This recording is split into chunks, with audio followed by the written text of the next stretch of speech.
Welcome and good morning, everyone. Thank you so much for joining us in this second lecture in our series, Subversive Orthodoxy. This series is about how the gospel subverts the ideologies of the world. I'll introduce our topic and our speaker shortly, but first let us pray. Gracious God, we are so thankful that you are with us in each moment. We are thankful, Lord, for the truth of the gospel that permeates every aspect of our lives. We thank you, Lord, for the truth and justice that we experience in the here and now.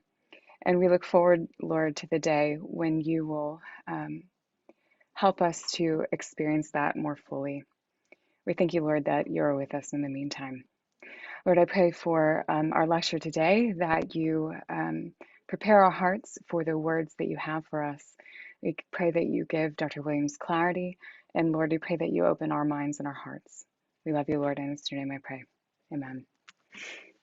All right. Well, our speaker is Dr. Peter J. Williams.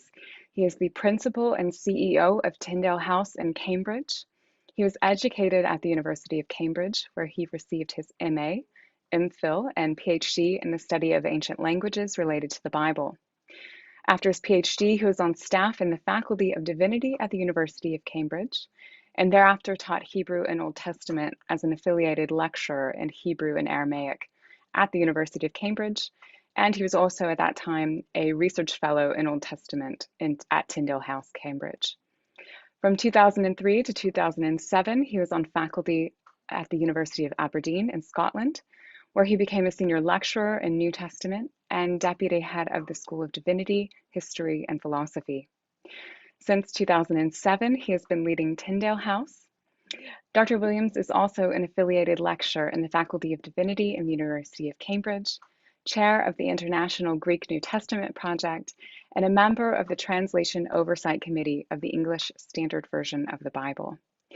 He assisted Dr. Dirk Jonkind in Tyndale House's production of a major edition of the Greek New Testament, and his book, Can We Trust the Gospels, published in 2018 by Crossway, has now been translated into 7 languages.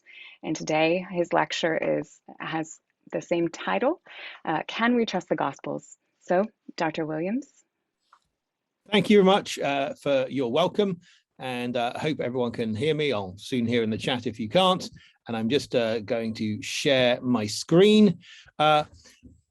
This whole subject of can we trust the Gospels, I've written a book on the subject, and so I won't just replicate what's in the book. I thought I'd share with you a few different things, but first a bit of commercial. So we have a free magazine, electronic and hard copy at Tyndale House, and you can sign up to that. And also here we've got the 501c3 American Friends of Tyndale House, to which if you want to support us, friendsoftyndalehouse.com/donate, that would be great in terms of just trying to advance evangelical biblical scholarship. Now, can we trust the Gospels?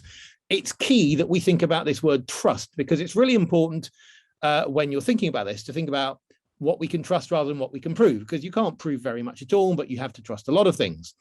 And just simply recognizing that our knowledge as humans is largely social. So we all believe in Antarctica. We're all justified in believing in Antarctica, and almost none of us have actually been there. So we believe in it through social means. In other words, we have received testimony from people, multiple people, that this place exists. That's how science works. I know people talk about experimentation as how science works. Experimentation is part of it, but each scientist has only ever done a tiny fraction of experiments of all of the things that they believe. The rest of it they believe on the basis of testimony, and that's how they construct the paradigms within which they interpret their experiments. In other words, human knowledge generally is sociable. That's how we decide what we're going to eat and that we're not going to be poisoned by it and so on. And that's important, that we depend on other people. God's made us as social creatures. And it's important to realize that clear evidence can be debated. There's a wonderful text here in John chapter 12, where there is a case where Jesus says, Father, glorify your name. Then a voice came from heaven. I have glorified it, and I will glorify it again. The crowd that stood there and heard it said that it had thundered. Others said an angel has spoken to him. So in other words, there's clear evidence, and yet people find an alternative interpretation. Such is ever the case. And the clearest case of that is actually at the cross, where someone could stand underneath the cross of Jesus as he's being crucified and see a wonderful set of evidence that Jesus is an imposter and that Romans are winning and that Jesus is a loser, and all the evidence is there before their eyes. Another person might be on a cross and see the person who is about to come into their kingdom. They're both seeing the same sets of things, but some see and find and some don't, because evidence is morally structured. The evidence of what we see around us is morally structured so that if you seek, you find, and if you do not seek, you stumble. And it's the same evidence, and that's the way it is. And that's important to recognize in terms of how things are. And so we're going to see that as we go forward. So let's now go on to, this is a table which you can find in my book on where the evidence is for the Gospels, and comparing the 4 Gospels with the 4 accounts of the most famous person alive at the time of Jesus, namely the Roman Emperor Tiberius. There in the left-hand column, you can see the names of the authors, and in the next column, you can see how many words they wrote.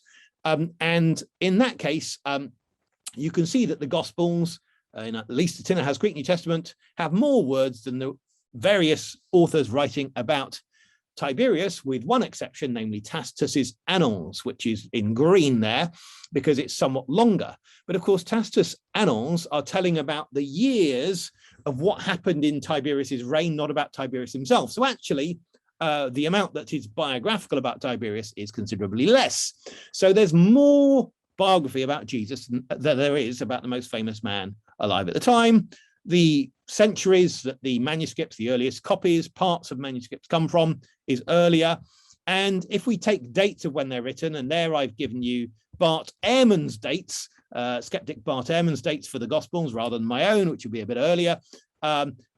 Essentially, you can see that for the Gospels, they're earlier than the ones about Tiberius in terms of closer to Tiberius's time. He died in the year 37, with one exception, Velleius Paterculus, who's actually thought to be the least reliable because he only says nice things about Tiberius and seems to be in the emperor's pay as a propagandist. So in other words, the 4 Gospels do pretty well compared with the most famous man alive at the time. Or to give you another set of writings, think about Alexander the Great.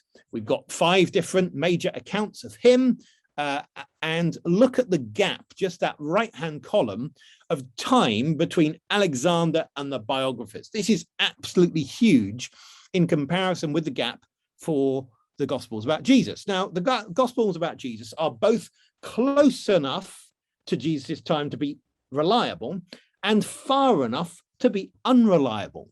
And that's the beauty of it.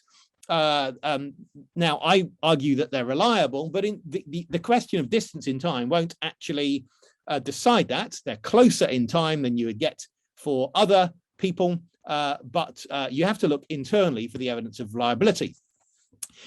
The emperor with the best evidence we have, the Roman emperor with the best evidence from this time is Emperor Augustus. And when he died, he had a decree that his deeds were going to be written up, and a copy of those from very, very shortly after his death is actually found in Ankara in Turkey on this monument. It's hard to get pictures of that. And here we have the opening of what he says. And what's so interesting here is it's the Acts of Augustus. You would have thought that's very reliable.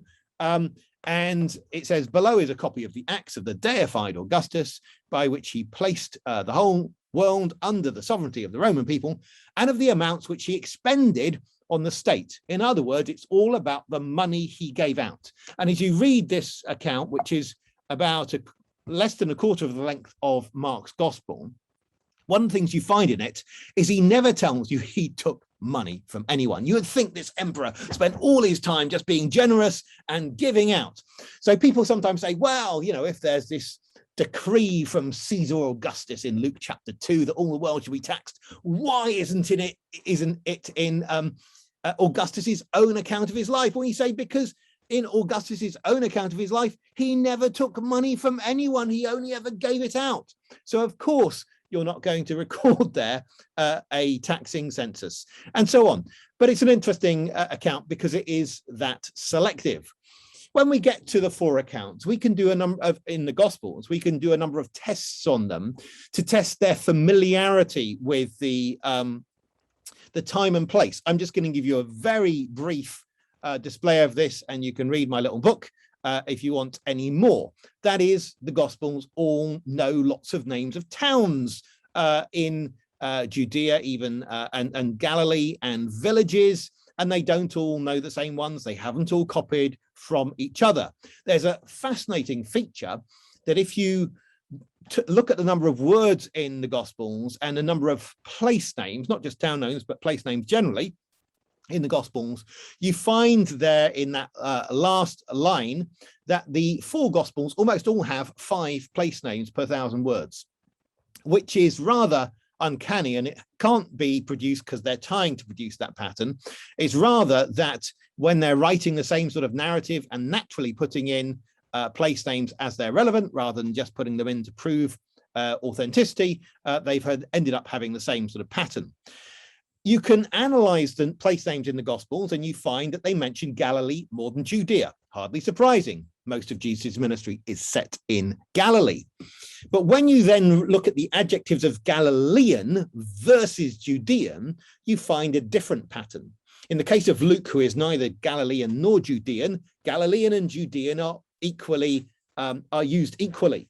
In the case of John, the word Judean or Jew is used an awful lot for particular reasons, and the word Galilean not so much. If John's a Galilean, that's not very striking. And you find in Matthew, a Galilean tax collector, and Mark, getting his information from Galilean Peter, they are far more likely to point out Judeans who are not them than they are to refer to Galileans who are themselves. So you see this inverse relationship between the place names, Galilee and Judea, Galilee in the north, Judea in the south, and the adjectives. Just as you wouldn't really walk around Chicago and say, oh, I was walking around and I saw a Chicagoan. That just doesn't really happen. Whereas if you were somewhere else, in California or whatever, you might notice where the person comes from if they're from Chicago. So this is the sort of indication you have in the Gospels that's telling you the Gospels on the whole, Matthew, Mark, John, are written from this Galilean perspective. And we can do lots and lots of these sorts of tests on the Gospels to test, do they know what they're talking about? And what's the author profile of these people? We know that they also happen to know the topography of the land, where it goes up and down. Jerusalem is 750 meters above sea level, and on the whole, they're going to use the verb go up to Jerusalem or go down from it. And Jesus will tell a story of a man going down from Jerusalem to Jericho. Jericho is the lowest city on the planet, minus 250 meters approximately. And so, of course, you have to go down a whole kilometer to get there. And as Jesus tells that story, very naturally, it's in Luke, you're seeing that either Luke or Jesus knows about the time and place. And so this is not just an account made up by someone folding their arms in Greece, Turkey, Italy, a long way away, and making up stories. They actually have to have knowledge. And that's non-trivial knowledge. You can't get that off in an easy way if you're not a local. You have to talk to local people to get that.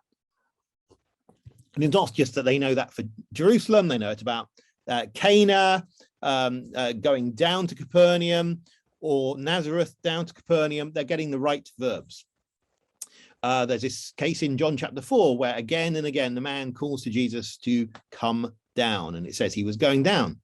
There is this saying in Luke and Matthew where Jesus says, woe to Chorazin, woe to Bethsaida, and then, as for you, Capernaum, will you be exalted to heaven? No, you'll be brought down to Hades. And what's so striking is there's a bit of debate about where Bethsaida is, but it's only varying by a couple of miles, is they're basically very, very close together. So that saying has to come from someone who knows the top of the Sea of Galilee. And this is all significant. It's showing us that this material is likely to come from either someone who's been to the place or who has had very, very detailed conversations with people who've been to the place. You can find abundant lines of evidence of that in the Gospels. And you can't find an easy source for that information. They can't just get all the geographical information they have from Strabo or Pliny the Elder or Tacitus, who have never been to the land. They can't get it from people who only have occasionally been to the land, like Philo, and Ptolemy is a bit too late for the Gospels. Josephus knows the land, but he doesn't name all the towns that you get named in the Gospels. And the Talmud knows the land too well, but it's far too late. So there's no obvious written source where you could go and get this information from, and so on. We can also compare the Gospels with what we have in other accounts. So we can look at the apocryphal Gospels, and the most knowledgeable of these, the Gospel of Philip, only has 2 town names, Jerusalem and Nazareth. Well, Jerusalem's the capital, so that's not very impressive knowledge. And Nazareth, it thinks, is Jesus' middle name. So that's not great. And other Gospels get between 1 and 0. So overall, they're a good control sample telling you when people make up narratives, they don't necessarily get this sort of information. Gospels also got the right tax system. They know Matthew and Mark have a large group of tax collectors in Capernaum, which is just at the top of the Sea of Galilee, and they're just there at a land border and a sea border. And that's where you would need to have toll collectors. That's just in Matthew and Mark, not in Luke and John. In Luke, and only in Luke, we have a chief tax collector further south down in Jericho. And of course, you have a chief tax collector because there are lots of tax collectors in the area. And Jericho is, again, a border town. So in other words, we've got the tax collectors in the right place there independently in Matthew, Mark, and in Luke. It's the sort of local knowledge that shows up in the Gospels. You get the right measures. This is a story attributed to Jesus about the parable of the unjust steward who forgives debts in order to get himself out of a hole. And there in verse 5 of chapter 16 and verse 7, he uses particular wet and dry measures, which are only used in Palestine. So they're using, and they're also Old Testament ones. That's showing you where this narrative originates from. He then talks about the sons of light, which is a very particular phrase found in the Dead Sea Scrolls for a group of good people. And he also talks about unrighteous mammon. A wonderful phrase there. Mammon is an Aramaic word, so it's local language, and unrighteous wealth is a phrase that shows up in the Dead Sea Scrolls. So you've got a whole linguistic cluster there together, showing you in that parable that we've got real Palestinian wording here. That's not something that gets added later on. It seems to go back, most naturally read as going back to Jesus. Did Jesus tell his shortest parable? Well, the shortest parable we have in the Gospels, it's in Matthew and in Luke, is the kingdom of heaven is like leaven that a woman took and hid in 3 measures of flour till all was leavened. Well, did Jesus say it? Well, what we can say is quite striking that you have this phrase, 3 measures of flour, because the word there for measure in Greek is sarton. That is a transliteration or a loan word from Hebrew seah, S-E-A-H. And we can actually look and see this was not a familiar term. Josephus, outside the country, Josephus has to explain it to his audience. In Egypt, they're using the artabar. In Italy, they're using the modius. Here in Palestine, they use the seah. And we can also look in the Old Testament, and we see there are lots of occurrences. Well, there are 6 occurrences of this word seah, or 6 passages where it occurs, and there's only one where the number 3 comes up. 3 seahs, and it's the same thing. 3 seahs of fine flour, the rest of grain, barley, other stuff. So that very phrase in the parable attributed to Jesus comes from the Old Testament. And it's where Abraham says to Sarah, he runs and says, quick, get 3 seahs of flour and then get the fatted calf and so on. Now, did Jesus tell his longest parable? His longest parable is parable of the 2 sons in Luke chapter 15. And there we have the setting of the scene where We've got tax collectors and sinners drawing near to Jesus, Pharisees and scribes there. We've got four groups of people there, and we've got Bible experts, we've got scribes, people who copy out the Bible there for Jesus's audience. And he tells three stories. One is of 100 sheep going away. It gets lost by going away from home. Then we have one of 10 coins that gets lost at home. It's lost inside the house. Then we have two brothers, one who is lost by going away from home and another who is lost at home. And we have a missing ending to that final story with the whole question of how does that older brother respond? We know what the ending should be because we're given it in the parable of the lost coin, where there is rejoicing when the thing lost at home is found. So when Jesus tells this story, it's a beautifully simple story, which you don't need any background knowledge for, and it will go from culture to culture and people just get it. At the same time, he's got the sinners in the audience and he's got these scribes in the audience. He's got Bible experts, and he puts in details, just like a Pixar movie where there's stuff for the adults as well as for the kids. He puts in details for the experts. So for instance, a man there is with two sons, and the younger says to his father, "Father, give me the share of the property that's coming to me," and he divided his property between them. Who in the Old Testament had two and only two sons? Well, that's Isaac, isn't it? And of course, the older brother gets cheated out of his inheritance by the younger brother, who then has to go off into a far country because the older brother's angry. And you can see a lot of connection with the story here. But the amazing thing is this: when the father sees the son come back, it says this: now, while he's still a long way off, the father saw him, and felt compassion and ran and embraced and kissed him. Now, if you're a scribe, you run that mental concordance of all the books you've copied out. Where in the Old Testament is the one place where someone runs, embraces and kisses? Well, it's Esau, welcoming back his younger brother who's cheated him out of everything. And it's amazing. And scribes seem to know this text particularly well. Now, in the medieval tradition, we don't have enough knowledge of scribes of the time of Jesus.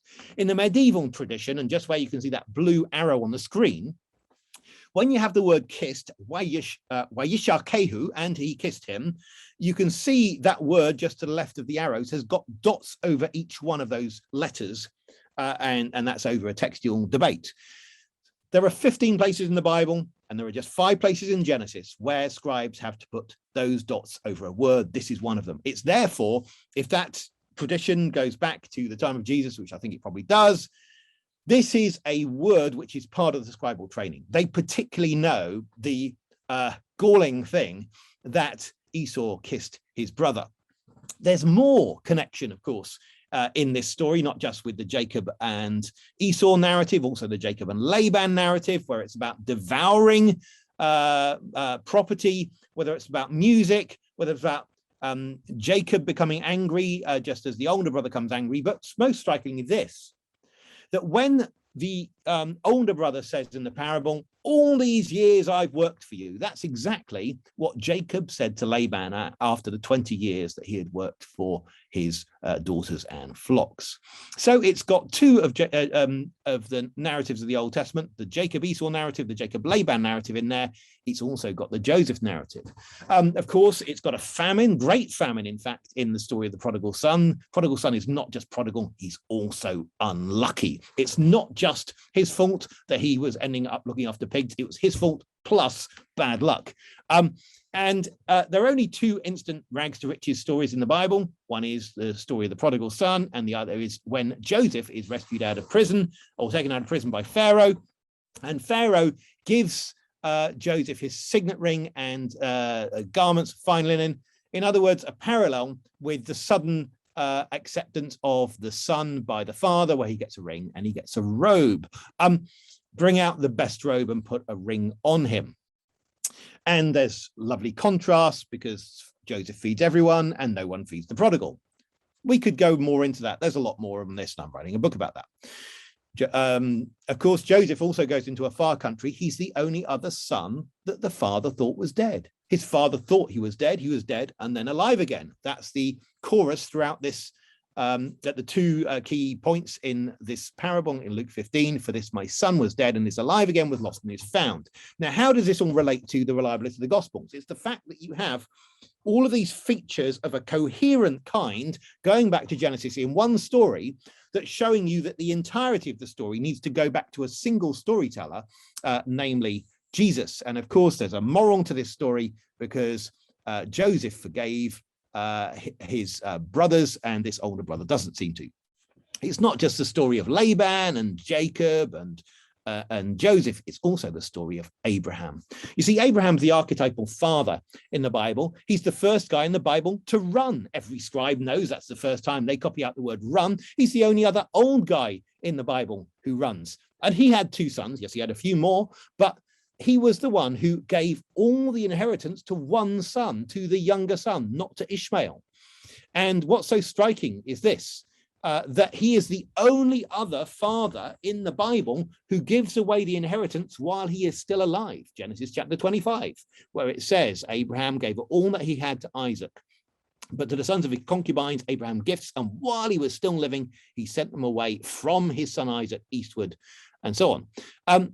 And of course, just as the father's very first word in Luke 15 was quick, get the fatted calf, or quick, bring the robe, that's, of course, the first word out of Abraham's mouth when he says, quick, 3 seahs of flour. That is the longest parable of Jesus, the word quick, and the word 3 seahs of flour, the shortest parable of Jesus. And if you're a scribe, this is the first time anyone says quick in the Bible, and it begins the speech and it leads on to fatted calf in both stories. So it's a very striking thing that we have here, because it's showing you the entirety of the story goes back to a single source. And of course, in that story, Ishmael, the older brother, despises the feast which is given in honor of the younger brother. He does that at his weaning. That's Genesis 21. And I also think it echoes the Cain and Abel narrative, first set of two brothers in the Bible, and one of them's envious of the other one, and so on. And Tim Keller's written about that. So altogether, it seems that that whole lot comes from a single source, a teacher who really knows the Old Testament very well. And this brings us on to the fact that Jesus is referred to as a teacher. There are 195 references in Gospels to disciples, learners, lots and lots of references to Jesus teaching or being a rabbi. So in terms of getting Jesus's teaching from him to the Gospels, you've got lots of opportunity there, because he's very proactively trying to pass things on. Teaching is mentioned so many times in Matthew's Gospel. Now, this is something I want to emphasize here, that Jesus repeats his teaching. Often what happens when people look at the Gospels is they compare parallel passages between the Gospels, but they do that before they've worked within the individual Gospels. Now, according to Matthew, Jesus repeats himself on many occasions, talking about adultery and divorce, bodily mutilation, good and bad fruit, desiring mercy, not sacrifice, being hated, the sign of Jonah, binding, loosing, lots and lots of guys. Look, you just look within Matthew's Gospel. There are almost 6 references to weeping and gnashing of teeth.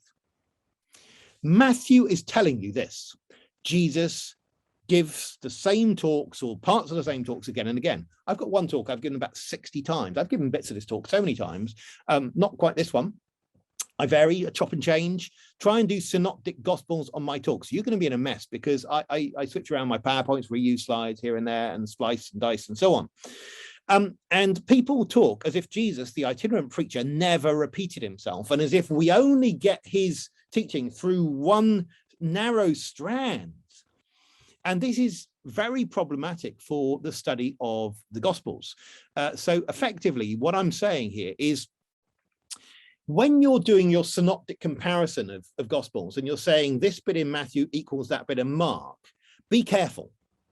Because if you get 2 of the same bits in Matthew, imagine theoretically one of those was in one Gospel and one was in another, you would say they're parallels. But of course, within Matthew, it's telling there's a repeat. It's like, at the moment, we have the feeding of the 5,000, the 4,000 in Matthew and in Mark. But imagine if one of them had 5 and the other gospel had 4, you would say, well, it's probably a feeding of 4,500, it's one event, and so on. And this is an unhelpful way of looking at things, but it's not just Matthew that has Jesus repeating himself, it's Mark. Again, we get lots and lots of things where we're repeated. Whoever has ears to hear, let him hear. The Passion predictions. Jesus repeats himself in Mark, not as much in Mark because there's less teaching explicitly there in Mark. In Luke, you get lots and lots of phrases where Jesus repeats himself. So Luke is telling you Jesus repeats himself, and John also has the same. Now, this is a very, very non-exhaustive set of things on John. But look at I am sayings. I am the bread of life in John chapter 6 is said more than once in that passage. I am the door in John chapter 10, more than once. I am the good shepherd, more than once. Now, imagine if you just had one of them and it's another gospel. I know I am sayings are only in one gospel, but imagine you had that in 2 different gospels. You would easily think, oh, there's slight variations and one has redacted the other and so on. And so what I'm saying is there's a very thick band of teaching which comes from Jesus to the Gospels. And if Jesus repeats himself and he teaches his disciples to go and teach, then in fact, there's lots and lots of opportunity for the 4 hours or so of sayings of Jesus that we have in the 9 hours or so of Gospels to get through. So my simple view is Jesus sets up a teaching program. He teaches by repetition. He used mnemonics, and he was a great teacher. That's how it gets through. And well, John chapter 1, he's the word, he's communicating well. How do skeptics view? Well, this. Let's look at just briefly as we wind up at Bart Ehrman and his take on the Gospels. So I wrote about this. It's another plug for our magazine, free magazine at Tyndale House, tyndalehouse.com/magazine. And there you have my analysis of how Bart Ehrman does his skepticism. And briefly, it goes like this. I think Ehrman has distance creators. He's got Jesus and he's got the Gospels, and he's got a sort of thing that creates distance between Jesus and our records of him. One of them is you could say, well, there's a difference between what the Gospels originally wrote and the manuscripts. We only have copies of copies of copies. You can put a contrast between Jesus and the Gospel writers. You can say Jesus was really rural. Oh, the Gospel writers are very urban. There's a difference. Jesus spoke only Aramaic and the Gospel writers write in Greek. Things can change in translation. The disciples were illiterate, he would argue, couldn't write. Obviously, the Gospel writers can, therefore there's a gap between the Gospel writers and the disciples. Or you emphasize, as he did, oral tradition. That's all you got at the beginning, and later on you have written tradition. He put the Gospels late in the 1st century, Jesus correctly early in the 1st century. Jesus is in Galilee. The Gospel writers are writing all sorts of different places of the empire, which may be the case, although I'd say they're doing it on the basis of information from the land. And of course, he also limits the number of Christians that there are, so that he would say that by about the year 100, there are 7,000 to 10,000 Christians in the entire Roman Empire. And that, of course, helps him with his model of making sure that the connection between Jesus, or the strands of Jesus from Jesus whereby teaching might be transmitted, are nice and attenuated. And so that helps ensure the message gets corrupted. And I'd want to say, let's look at the anatomy of this and argue against each one of those. Well, I think you can argue for a lot more proximity between Jesus and what you get in the Gospels. Another key thing to his view is the priority of Mark's Gospel. Got nothing against Mark's Gospel being the first Gospel that's written. I'd say it's necessary for some people because they want a Gospel without a birth narrative, with a limited resurrection account, and less explicit high Christology, because they see those things as developing later. Now, I just want to look at one of those points and argue against that, and that is the idea that Jesus only spoke Aramaic. I think there's lots of evidence for Greek speaking. The Gospels are Greek. You get Greek speakers in the church in Jerusalem. 2 of Jesus' disciples have Greek names. In fact, Andreas is a relatively unusual Greek name, who is clearly the parents of Peter and Andrew were comfortable enough in Greek to give that as a name for one of their sons. And that's right at the core of the fishing business from which Jesus recruited his key disciples. Jesus talks to Nicodemus, Herod. Bartimaeus is a great name, son of Timaeus. Bard is Aramaic. Maybe his grandfather liked Plato and therefore called him after a dialogue. The Sanhedrin, the Jewish council, with a Greek name. And of course, if you're preaching in many towns, you have to use some Greek sometime. So people even speculate in John's gospel whether Jesus is going to go off and teach Greeks. So in the Beatitudes in Matthew's gospel, what we can see here is the first two begin with pi, the poor in spirit. The first one begins with that. And then the first four of them have pi as alliteration. The poor in spirit, those who mourn, the meek, those who are hungry. You get di, delta iota in verse 6, those who hunger and thirst for righteousness. You get alliteration. Verse 8, pure in heart, kappa alpha, katharoi and cardia there. And you get alliteration in verse 10 as well. You get sound alliteration in verses 7 and 9. You get connections between the 8 Beatitudes, which only work in Greek, that is in Aramaic or Hebrew. You won't get as much sound continuity. The sounds of 5 of the Beatitudes work identically in Greek, but not in other languages. The sigma plurals are put together, the omicron iota plurals are put together. Lots of evidence that this is a memorable set of Greek sayings. When Jesus ends the Sermon on the Mount, he says, beware of false prophets, they come to you like sheep, and beware prophets, sheep, all with PRO in. And when Jesus says this, gives this lesson, he's giving it to people who are from many places, and one of the places they're from is the Decapolis, the 10 cities. Now, if you have a mixture of Aramaic and Greek speakers together, the language you have to speak is Greek, because the Greek speakers don't know Aramaic, but the Aramaic speakers might know Greek. So that's where I think we don't need to have this big gap between Jesus's teaching and the Gospels. In fact, there's no explicit evidence that Jesus taught in Aramaic. I'm not saying he didn't teach in Aramaic. I just say that there's lots of explicit evidence that he spoke Aramaic, like to a little girl, 12-year-old girl, to a deaf and dumb man, or speaking from the cross and being misunderstood. But the idea that he taught publicly in Aramaic presupposes that Aramaic is a public teaching language in Palestine, and I don't think that's yet fully confirmed. So it's a lesson which is there to be remembered. And in case you think that's just a feature of Matthew's gospel, where there's lots of pies, in fact, you get exactly the same in Luke, and you get it particularly with the woes in Luke, which are not in Matthew, and that really suggests it all goes back to Jesus. Well, no one could accuse me of speaking too slowly, so now I hope it's over to you for some questions. Hopefully some of that will have sparked at least some question, if not some outrage. Thank you. Thank you very much, Dr. Williams. This was incredibly helpful. I'd love to see y'all post questions in the chat. I can get us started off, but make sure that you use that feature, and we'll begin selecting questions. So, Dr. Williams, I can begin to imagine what your answer to this might be, but help us to flesh this out. You know, what's at stake? Why, not just can we trust the Gospels, but why should we trust the Gospels?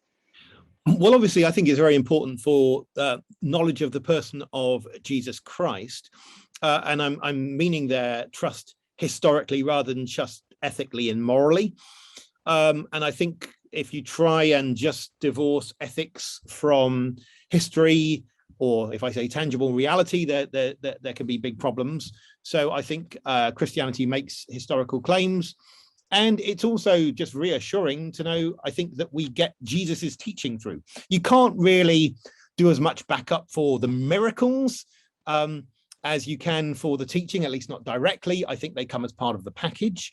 But I do think, yeah, it's very helpful in terms of being inspired to say, let's study Jesus' words very closely. Excellent, thank you. We have a question from Cooper Bryan. He says, in your comments on alliteration, is there a relatively high density of the letters that are repeated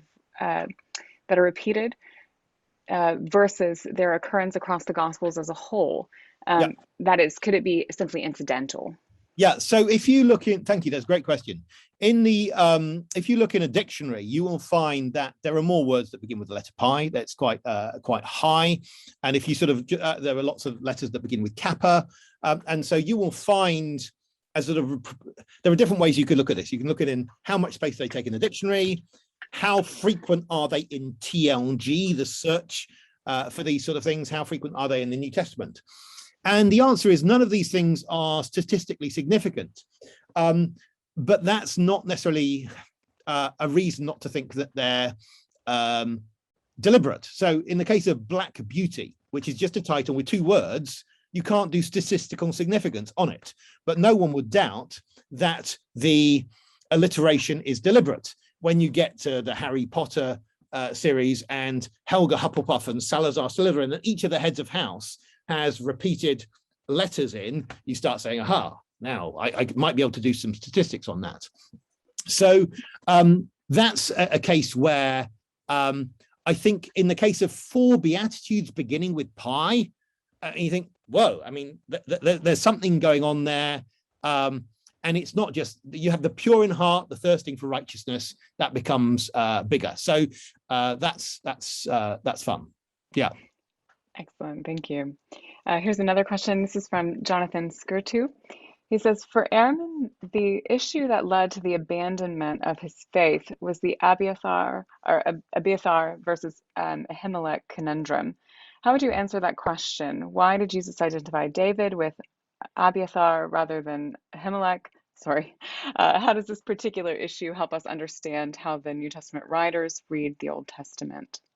Yeah, so one thing to think about is this word archierius, which is the word for high priest and chief priest. And what happens in English translations is on some days we translate high priest, and on some days we translate chief priests. And so we've actually decided we're going to split up different meanings of this single word. And that's a split that you're already getting in the 4th century in Latin, where you get princeps sacerdotum for one of them, and another word. I can't remember the exact details, but you get this split. Now, what's really interesting to me is that Ehrman has never really reflected on that split, because he simply says, well, I mean, Abiathar wasn't the high priest at the time, so he chooses one of those 2. Whereas in other places in the Gospels, we're going to be translating that as chief priest. Now, the word high priest and chief priest are both somewhat anachronistic when applied to the Old Testament, to that period, because not even Aaron is called the high priest at that time. So the idea of the high priest, HaKohen HaGadol, or anything like that, you're finding that as a later phrase. So whatever the reading is of what's going on in 1 Samuel, it's reading it through later categories. And there, all we've got in Mark 2:26 is ep, Abiathar, Akiareos. That's all that you have in the Greek. And epi at the time of used for more than, it doesn't necessarily say he was the only chief or high priest in that at that time. The guy's got the ephod with him, so he's got some status to get away with that, even if he's only just about to take it on. So I think part of it is I'd feel there's a bit of disharmonizing translation going on when you decide you're definitely going to pick high priest for this. Maybe you should have high priest footnote chief priest for that. And at the end of the day, I don't mind saying that the first time that Prime Minister Winston Churchill was left alone with his wife Clementine was when he proposed to her, when, of course, she wasn't his wife at the time he proposed, and he wasn't the Prime Minister at the time he proposed. So you're allowed to use titles in that sort of way. That's a useful category, a kind of proleptic application of the titles. Yeah, that makes sense. You have stimulated some interest in your forthcoming project. Craig M. asks, And how does your work relate to Kenneth Bailey's Jacob and the Prodigal from several years ago? Yeah, so I mean, I've got that up on my shelf just. I've got loads of Kenneth Bailey just up to my right. And Kenneth basically, I mean, it's good, inspiring. And what I'd say is he connects it with Jacob and the Prodigal and not with the other stories in the Old Testament. In fact, he denies that there's connection with the other ones in Genesis. And I don't go with all 58 of his connections. I just go with some of them. The stuff about the scribe, and there I showed you the Leningrad Codex with the dots over, he hasn't seen that sort of thing. So I think there is this particular focus on dialogue with scribes, which is interesting for me. But Ken Bailey's worth reading. I mean, he's always inspiring and sometimes right. Thank you. A more general question, perhaps. So you've reflected on the historicity of the Gospels. So a common kind of trope is that the synoptics are more historical than John. And I wonder if you could reflect on that kind of characterization. Is John indeed more symbolic and thus less historical? Well, John may well have more levels of symbolism than the other ones. It's not that the other ones don't have it. The thing about trading off symbolism and historicity, it becomes very problematic. Say, in the Talmud, Jesus dies on the eve of Passover. That's also basically in the Gospels. That's the best symbolic time of the year to die, to sweep up all sorts of Old Testament symbolism, and yet it seems to be externally verified. So there's loads of symbolism and there's historicity. It seems Jesus died on a cross, and that's pretty symbolic. I mean, because a cross is a form of tree, and I can go into that if you're interested. And guess what? Tree is the first thing you come to your big scene in Genesis chapter 3. So you get this sort of amazing correspondence between your opening scene in the Bible and the expulsion from the garden, and its tree and life and death, and the major scene in the New Testament. It's really symbolic, and trading symbolism against historicity is really problematic. And people often do this with numbers. You can say, hey, lots of symbolism in the numbers in Job, so therefore it's parable. But then what if you get a 12-year-old girl and a woman who's been ill for 12 years, or in adjacent stories in the Gospels, or you've got the woman who's been ill for 18 years and 18 people killed, adjacent in Luke 13. What are you going to do? Are you going to say, well, lots of symbolism there, therefore we're going to dilute historicity? And I think you actually have this argument almost for super design, that you need to have spookily, a God superintending history such that this sort of thing happens, such that Caiaphas in John's gospel says, hey, one guy's got to die on behalf of the people. And he's speaking very symbolically at the same time as it's historically there. And I think trying to unpick those in the Bible is going to get you into all sorts of trouble. And my argument really with the parable of the prodigal son, which is just 388 words long, it's an incredibly simple story, is basically, in order to get the story with all of these bits of Genesis in, you sort of need to have written Genesis yourself. And I think we can be really uncomfortable with that level of spookiness, if you like, going on in the Gospels. And yet I'd say that's all part of it. Mm. I suppose a related question, thank you very much, it would be, could you reflect further perhaps on the relationship between John and the synoptics, if you feel that would be a relevant question here? Sure. So, I mean, we've got to remember that they're really quite short. So Gospels are, 9 hours long when David Suchet reads them, all of them.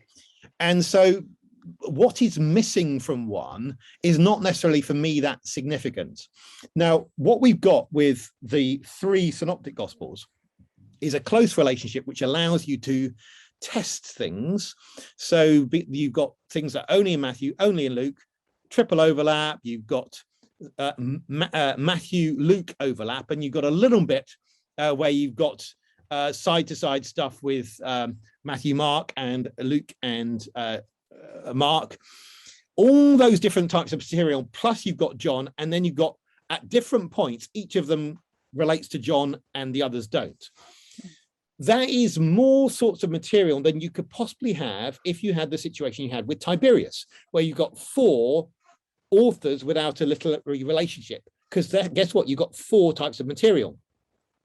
Or if you had Matthew and Mark relating and Luke and John relating, or let's say big A and little a and big B and little b, then all you'd have is you'd decide which direction they went, and then you've only got 2 sources.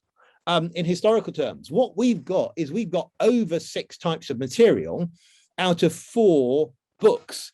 That is, and I would say it's actually mathematically optimal for length, what we have. So it's very investigatable. Now people say, well, hey, why don't we have I am sayings in the synoptics? Well, firstly, Mark is pretty short, so is he allowed not to say everything? But also, Jesus says in John, I am the light of the world. In Matthew, he says, you are the light of the world.